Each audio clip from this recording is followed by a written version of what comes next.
I'm here with songwriter Neo here at the Fostering a Legacy benefit. Talk about why you continue to do it. I know it touches your heart, the issue of children in the foster care system. Talk about what you want to do this year and The years to Compound come. Foundation is about making sure that these kids understand that they are not just foster children, that they're not just group home children, that they are important, that they are loved, and that they deserve the same opportunities that any other child was supposed to receive. We deal with the issue of what's the word I'm looking for?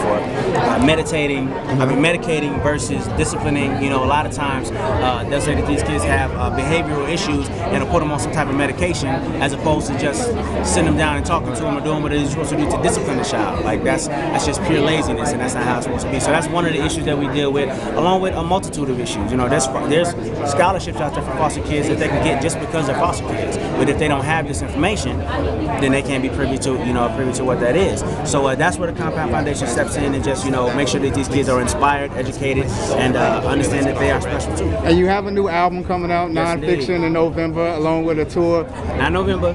Not I had to push it back to the top of the year. We're looking for it at the top of 2015. Okay, well, talk about the new album, where you want to go. I don't think you ever made a bad record, so talk about the next one here. The new album, as you said, is called Nonfiction. I'm calling it that because every song on this album is a 100% true story.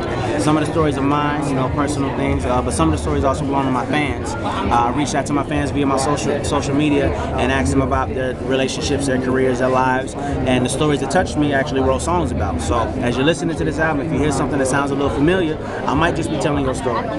This album is the rebirth of storytelling. It is my reintroduction to R&B. I feel like people felt like I kind of stepped away from R&B for a second, and I did, just in the name of being an artist and exploring, trying new things, new sounds, whatever the case may be. But with any journey that you take, at some point you always got to come home. So this album is me coming on home. All right, well, thank you. You heard of Neo. Good luck, 2014-15. I'm